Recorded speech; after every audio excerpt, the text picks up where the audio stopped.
Ce journal vous est offert par le FPI, Fonds de promotion de l'industrie, votre partenaire privilégié pour la réussite de vos projets.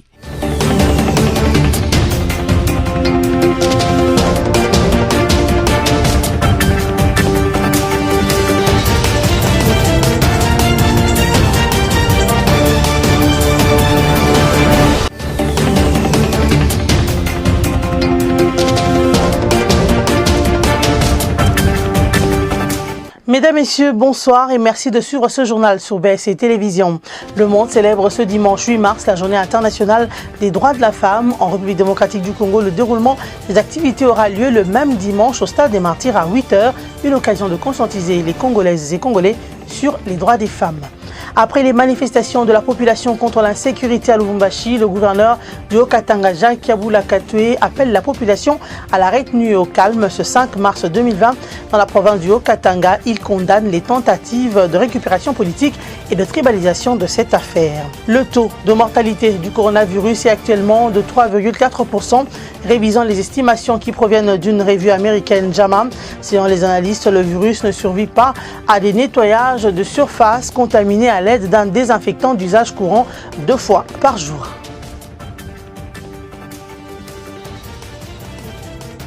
Claude Machala, analyste politique et kabiliste, a déclaré au micro de BSC Télévision qu'il n'est pas question de verser dans l'agitation sur les circonstances de la mort du général Delphin Kayimbi. Il demande aux uns et aux autres d'être calmes et d'attendre les conclusions de l'enquête. Quant à la coalition FCC-CAJ, il la qualifie d'un mariage basé sur la sincérité, donc impossible de le dissoudre. Josué Kalamba. Au micro de la rédaction de BSC TV, le kabiliste, membre du Parti du Peuple pour la Reconstruction et la Démocratie PPRD, Claude Machala, s'est exprimé au sujet de la mort du général Delphin Kayimbi. Claude Machala pense que les agitations et les spéculations ne mènent à rien. Il faut laisser la justice faire son travail et attendre les conclusions de l'enquête. Mais je pense qu'il y a une enquête judiciaire qui est en cours. Je crois que nous devons nous abstenir de créer nous-mêmes l'agitation et de nous prononcer sur des choses qui jusque-là n'ont pas encore été élucidées.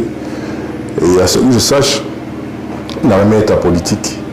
Et je crois que nous sommes arrêtés à soutenir la démarche initiée par le chef de l'État, celle de la mise en place d'une commission d'enquête, ce qui a déjà été fait.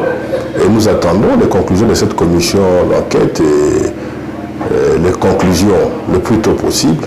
S'agissant des arrestations des responsables des différentes entreprises chargées de l'exécution de travaux de construction de Saut de Mouton, Claude Machala pense que la justice puisse faire son travail de se saisir de ce dossier en dénonçant les détournements de l'argent de l'État. Les enquêtes sont en cours, il y a des gens qui sont auditionnés et nous apprenons d'ailleurs que d'autres continuent à puiser dans les caisses des entreprises qu'ils gèrent pour essayer un peu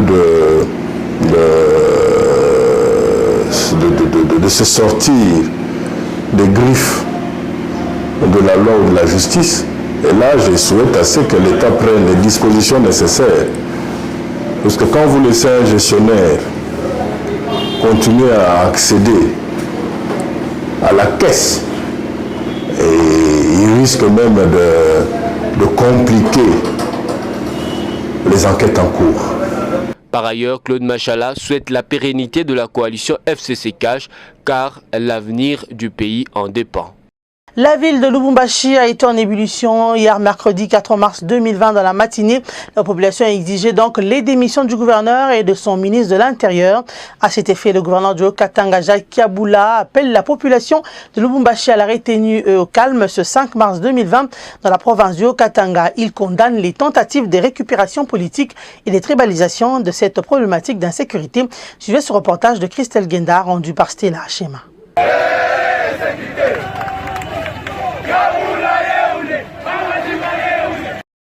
La ville de Lubumbashi était en ébullition hier mercredi 4 mars dans la matinée suite à l'insécurité qui y règne. La population est descendue dans la rue et elle a exigé la démission du gouverneur Jacques Kiaboula et de son ministre de l'Intérieur. Le gouverneur du Haut-Katanga, Jacques Kiaboula Katwe, appelle tout le monde à la retenue ce 5 mars 2020 par un message. Le patron du Haut-Katanga condamne le tentative de récupération politique et les tribalisations de cette problématique de l'insécurité. La mission qui m'a été confiée par le président de la République, Félix Tshisekedi, est d'assurer la sécurité et la paix au profit de tous les habitants du Haut-Katanga. Soyez rassurés que la situation est calme sur toute l'étendue de la province, tels est les propos du gouverneur du Haut-Katanga. Et puis cette information en off mais en image, accusé d'avoir détourné la prime des forces armées de la RDC, le général Fall Sikabwe est passé devant le conseil de discipline à l'issue duquel un rapport a été transmis au chef d'état-major Célestin Mbala. Dans ce rapport, il est recommandé des poursuites judiciaires contre le général Fall Sikabwe, mais aussi une interdiction aux concernés de rejoindre son poste de travail à Bukavu. Rappelons que le général Fall Sikabwe s'était rendu en Ituri le 16 février dernier à la tête d'une forte équipe, mais l'objet de sa mission n'était pas dûment connu. Le ministre d'État en charge de l'urbanisme et habitat, Pius Mwabilumba Mukala, a représenté le Premier ministre Sylvestre Ilunga au forum intercommunautaire d'Uvira. Il a appelé les communautés en conflit à la réconciliation et à l'unité. Suivez. Près de 3h30 de route au départ de Bukavu ont suffi au ministre d'État en charge de l'urbanisme et habitat de parcourir environ 130 km en passant par la plaine de la Ruzizi afin d'atteindre la ville d'Uvira, où il a procédé à la clôture des travaux du forum intracommunautaire sur la réconciliation, la paix et le développement des Bembe de l'espace physique Tombo Sud Kivu. Sur place, plus de 200 compatriotes, jeunes et vieux confondus, se sont réunis pendant 72 heures en vue de diagnostiquer à fond les différents problèmes qui ont longtemps inquiété leur tribu et qu'ensemble, à travers un dialogue franc et sincère, y apporter des solutions. Tous ensemble, devant Pius Mwabilumba Mukala, représentant le Premier ministre Sylvestre Ilunga Ilunkamba, se sont engagés à œuvrer pour la cohabitation pacifique et la cohésion. Même vœu d'œuvrer pour la paix, exprimé au nom du chef de l'État Félix Antoine Tshisekedi Tshilombo par le coordonnateur du mécanisme national de suivi des accords d'Addis Abeba, mais également par le partenaire ayant facilité la tenue de ces assises. Prenant la parole à son tour, le ministre d'État Pius Mwabilou, représentant les chefs du gouvernement, a appelé toutes les tribus à l'harmonie, au pardon et à l'écoute mutuelle pour le bien-être de tous. Et cela épargnerait les vies humaines de l'effusion du sang. Je vous remercie surtout pour cette initiative qui peut et qui nous conduira certainement vers une paix durable.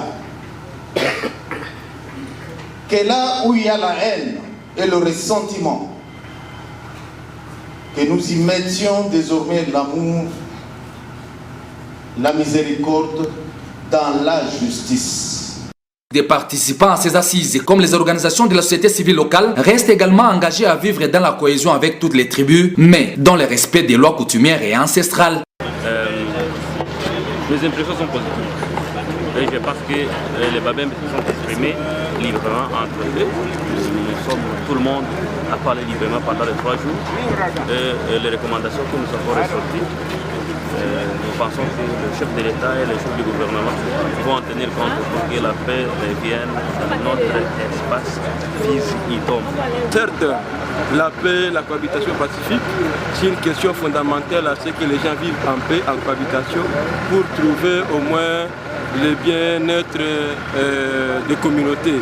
Soulignons que ce forum intracommunautaire de Bembe s'est tenu du 2 au 4 mars 2020. Et puis dans la province du Haut-Élé, le gouverneur Christophe Bassia Nenanga a inauguré le mercredi le nouveau poste de péage de Beau situé en territoire de Faradjé. Dans son allocution, le gouverneur a fixé l'opinion sur l'importance de ce projet sur ce site, jadis une forêt. Suivez. Le gouverneur de la province du Haut-Ouélé, Christophe Baséane-Enanga, a inauguré ce mercredi 4 mars le nouveau poste de péage des Bons situé en territoire de Faradje. Arrivé depuis mardi soir dans le chef-lieu du territoire voisin de Ouacha à la tête d'une forte délégation composée des députés, membres du gouvernement et de son cabinet, ainsi que le principal pilier du dispositif sécuritaire de la province, le gouverneur s'est rendu tôt ce matin sur ces sites de 1,2 km² aménagés par ses équipes pour servir de poste de péage moderne, doublé d'un parc à bois grandeur nature pour l'inauguration. Les hommages les plus différents s'adressent à son Excellence Félix Antoine Tshisekedi Tshilombo, président de la République et chef de l'État, pour les efforts louables qui ne cessent de consentir en vue d'apporter plus de paix et de bien-être social au peuple congolais. Les sites de péage de Beau participent de la volonté politique de rationaliser et de maximiser les recettes de l'État et de la province. Le Haut-Ouélé a besoin de mobiliser d'importantes ressources financières en vue d'améliorer les conditions de vie de sa population. Parlant du choix de ces gigantesques projets aujourd'hui réalisés, le numéro 1 du Haut-Ouélé a fait savoir que ces postes de péage offrent plusieurs avantages, notamment un espace plus large et capable d'accueillir des centaines de véhicules, la sédentarisation du personnel de services étatiques et provinciaux, un contrôle de police de proximité, la disparition de barrières illégales sur l'axe routier comme sur toute l'étendue de la province, la suspension des tracasseries de tous ordres, des précautions en vue de prévenir tout risque d'épidémie d'Ebola ou de coronavirus, une meilleure canalisation des recettes de l'État et de la province, la possibilité de création d'un parc à bois pour l'exploitation efficiente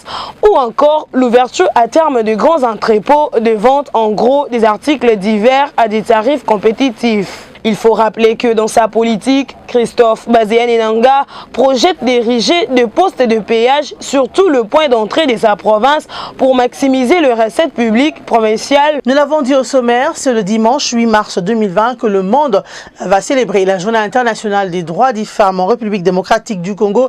La célébration solennelle aura lieu au stade de Martyrs à 8 h sous le thème national « Congolaises et Congolais, lèvons-nous pour défendre les droits des femmes ». Suivez cette annonce. Mois de mars, la femme à l'honneur. Sous les hauts patronages du président de la République, son Excellence Félix Antoine Tshisekedi Tshilombo, les ministères du genre, famille et enfants organisent la célébration solennelle de la Journée internationale des droits des femmes. C'est dimanche 8 mars 2020 à 8 h à l'esplanade du Stade des Martyrs de la Pentecôte. Sous le thème national « Congolaises et Congolais, lèvons-nous pour défendre les droits des femmes ». 25 ans après Beijing, il est temps pour la République démocratique du Congo de se focaliser en matière notamment de femmes et économie, femmes et violences basées sur le genre, femmes et jeunes filles. Bonne fête à toutes les femmes.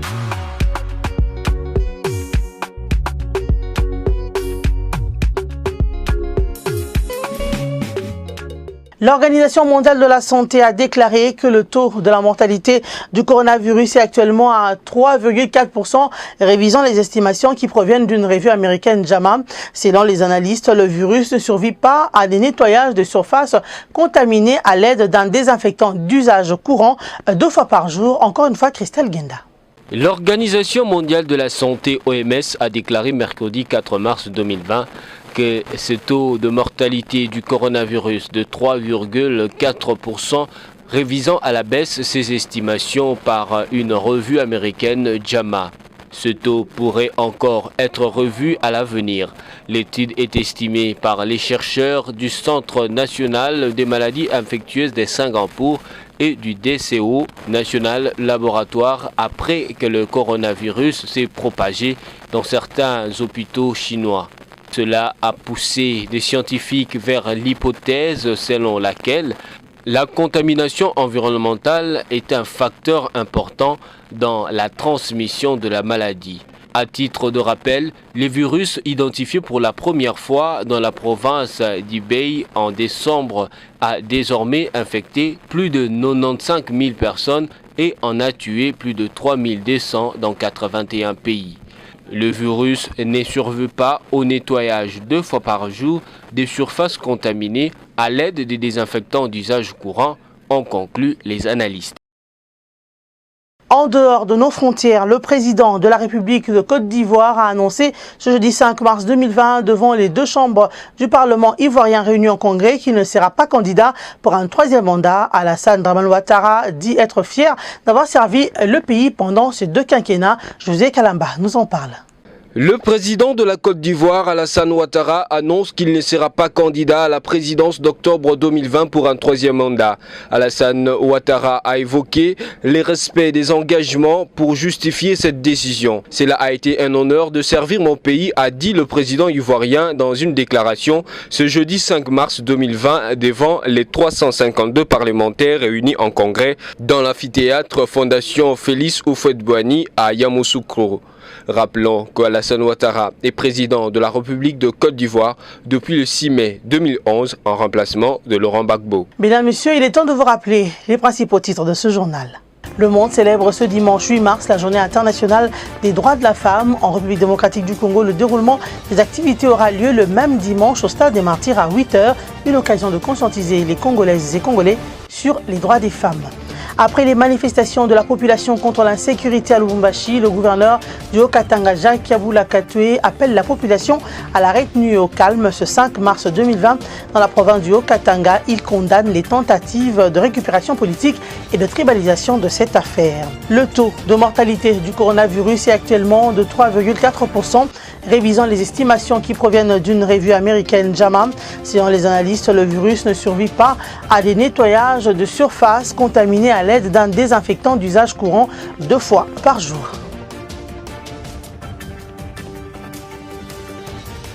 C'en est fini pour ce soir. Merci à vous tous d'avoir suivi ce journal. Juste après moi, suivez donc la revue de presse. Au revoir et restez branchés au programme de BSC Télévision.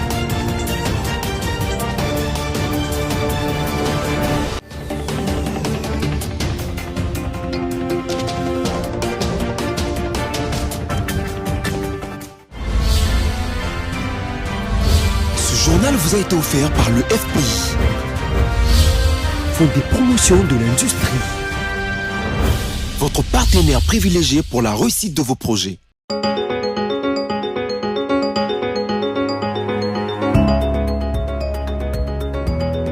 Bienvenue à la revue de presse de ce jeudi 5 mars 2020 sur BSC TV.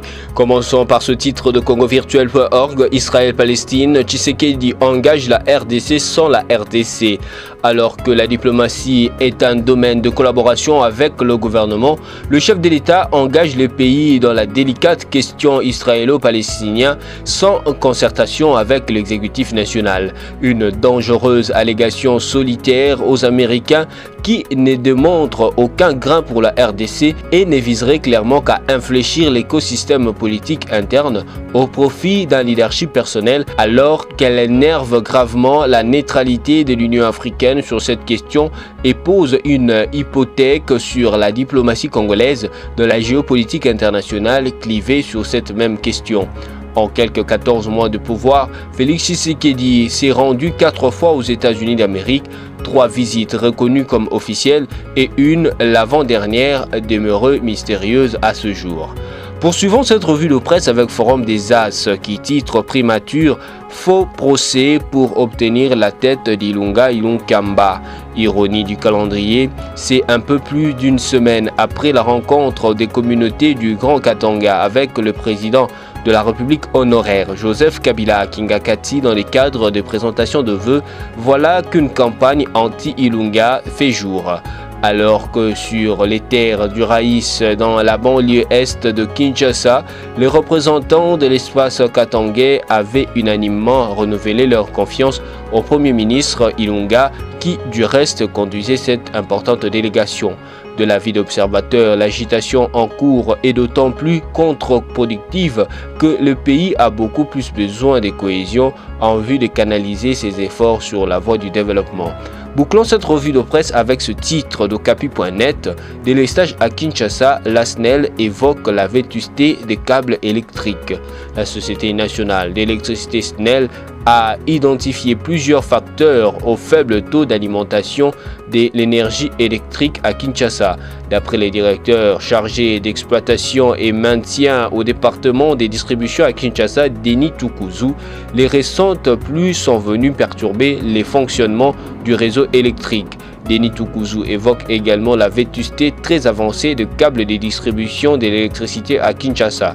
Il appelle la population en général et la clientèle en particulier à la patience, expliquant des solutions sont en train d'être trouvées pour rendre la lumière à la capitale. C'est tout pour aujourd'hui. Merci et au revoir.